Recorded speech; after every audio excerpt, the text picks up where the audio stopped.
It is high time for France to lift its knee off our neck and put an end to this unjust oppression. Centuries of misery, human trafficking, colonization, and neocolonization have caused immeasurable suffering. It's time to put an end to this cycle of oppression. It's high time for France to leave us alone. It's time for France to take a cue from its European neighbors and learn a valuable lesson in independence. Germany is the leading economic power in Europe, significantly surpassing France, which is ranked as the third or fourth largest economic power globally. Germany does not exploit any country, any colony. I can mention Italy, I can mention Spain, who had colonies before, but who do not exploit anyone, who do not interfere, who do not impose leaders in their former colonies. On what grounds does France believe it can continue to impose leaders on us and make choices on our behalf? This must come to an end. And the emerging Africa, the African youth, the African elites, and the African diaspora all stand united in saying no, it cannot continue any longer. France's hypocrisy is evident and pervasive in daily life. Let's examine the cases of Mali and Chad as prime examples of this hypocrisy. In Chad, where the constitutional process has been interrupted, France applauded and its president visited to officially consecrate the new king's coronation ceremony. In Mali, where it is not the constitutional process that has been interrupted, but the transition process, France has condemned and even packed up its things to say that it is leaving Mali. That's hypocrisy. It's the double standard. It is the double language that France employs in its dealings with Africa. During our questioning of Mr. Jean-Yves Le Drian regarding the situation in Ivory Coast and France's decision to allow a third term, he provided a clear explanation. He stated that while he accepted the third term for Ouattara, he refuses it for Belarus. He emphasized that France has condemned the situation in Belarus and has actively encouraged the European Union to do the same. Le Drian explains that in Belarus, millions protested, unlike Ivory Coast, where there were no mass demonstrations on the streets. This is how France deals with African issues. Personally, we expect absolutely nothing from France. We desire her to cease meddling in our matters so that the people of Senegal can exercise their freedom of choice rather than being influenced by France's selection of a candidate using the tactics we are aware of. We begin by targeting individuals, adorning them with the Legion of Honor or a similar knightly rank, enlisting them in Masonic lodges, and informing them to prepare themselves as they will be next in line. Even the hypothesis that Macky Sall may not succeed, we know who is being prepared by France. This must come to an end. It will not occur in this manner any longer. Let's be clear. We have absolutely nothing against the French people. In France, both political and citizen voices are rising to hold and express the same discourse as the one I am currently presenting to you. For example, the deputies, such as Mrs. Frédérique Dumas, who regularly speaks on the platform of the Assembly, who regularly writes to the Minister of Foreign Affairs, since she is a member of the Foreign Affairs Committee, to raise this unfair behavior of France towards Africa, hold the same speech as us. The same Mr. Jean-Luc Mélenchon, Jean-Paul Lecoq, André Chassaigne, all deputies, hold the same discourse as us, and hundreds of other voices. The NGOs, like other non-profit organizations, are doing remarkable work in the same direction. We strongly urge France to listen to the voices that speak to it about our plan for a more collaborative, fairer, and sustainable partnership between Africa and France. It is crucial that we work together towards a future that is equitable, just, and environmentally conscious. If she listens, I believe we'll have beautiful days ahead in our collaboration together. If he doesn't know how to cut it, thinking he can continue to function like in the time of our grandfathers, this African youth no longer accepts it. France must make preparations for a definitive break and completely withdraw from Africa. Africa belongs to Africans, not France. She belongs to no one else, neither China, nor the United States, nor anyone else. Wow. The love for VDM is so much. The love for VDM is so massive. Like I said earlier in the day, thank you very much, all the youths of Nigeria,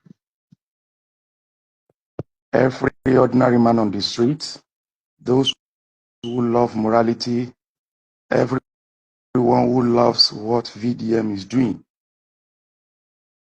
Thank you so very, very much. As you all know, as the legal counsel to our very dark black man, Vincent Martins Otse, we are doing everything possible to ensure that his freedom is secured. We all recollect that he was arrested on Friday, and the complainant against him, the faces that are made known to us were the same people who earlier wrote a similar petition against him sometimes last year, which took us to police force headquarters in January. Tonto Dike, together with Yabo Ojo and Sam Clef, which petition was thoroughly trashed and cleared. But it has now come to our knowledge that because of the pain of loss they felt that time, they've written multiple petitions to different departments of the Nigerian police force. They wrote to the FCT Police Command. They wrote to the Gender Unit of the Nigerian Force CID. They wrote to NPF Center for Cybercrime Center, NCCCC. And we had already had an appointment to visit NCCC. But because of my movement to Lagos last week, Wednesday, and we scheduled to go today, Monday, before the people, the officers from the Gender Unit of Force CID visited his house on Friday, arrested him, and when investigation was ongoing at the Department of Gender Unit of the Force CID, the town crier, the lady who sheds crocodile tears, was going up and down within the building. My colleague was there in Abuja, making it known to the Force CID Gender Unit, expressing his dissatisfaction with the people doing investigation there by telling them that she had already made another complaint to NCCC, that is Nigerian Police Force Cybercrime Center. And then the DIG invited the people from the department of the NCCC, that is Nigerian Police Force Center for Cybercrime, to come and take him. And that's how he was taken away from Force CID on Friday, and it was too late to take his statement at NCCC, Department of Nigerian Police. So he had to spend the weekend there. So early this morning, being Monday, his statement had been taken, and I say he has been granted bail. He has been granted bail, albeit on a very strict and stringent terms. Let it be on record that he was already on bail when the first complaint was made, and we were there in January, and he never jumped bail. One wonders why police will have to ask for another set of shorties today. Then he provided a shorty, a level 13 officer. They refused to accept that. They said they needed a topmost civil servant, level 15. We provided level 16. And when the level 16 officer came, they said they needed 2. I have the pleasure of telling you that our office contacted his family and they provided another level 16 officers. So we have two shorties who have already signed to take him on bail.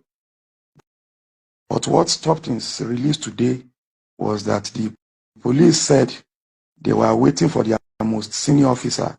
Please, gentlemen and ladies, don't mind my voice. I have catarrh and cold and cough.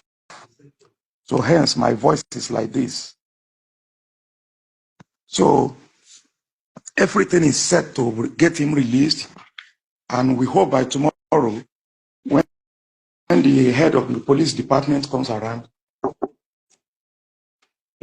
his bail will be thoroughly perfected, his bail will be perfected, and then will be released to you guys. So let us be patient. Let us be patient. He has not committed any offense that is not bailable. What he is being accused of, to me, is a mere insult. It's a mere insult. He has not committed any offense.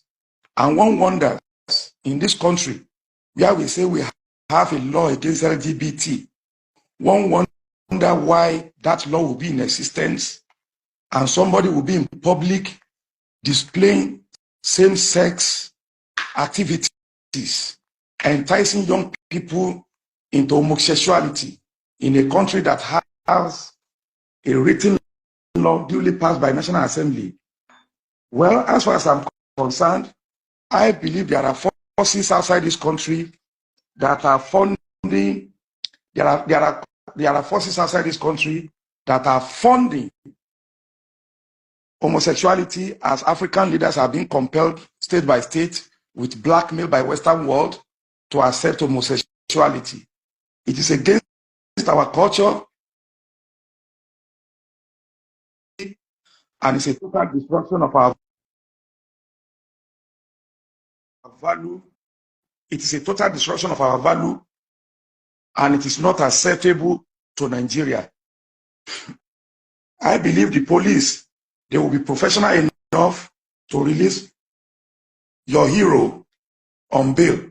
And if they fail to do so, the law will take its due course. The part of the course of the law is judicial process, and his family, his well-wishers are entitled to free protest, both online and offline. He has not committed any offense, and if he has been accused of committing any offense, he is entitled to his bail. He has been granted bail on stringent terms, and he has met his bail condition. Thank you very much. God bless you. He sends his appreciation to all of you for the strong support you have given him. He is proud of you, and he promises to do more for his country. Thank you. God bless you. Thank you.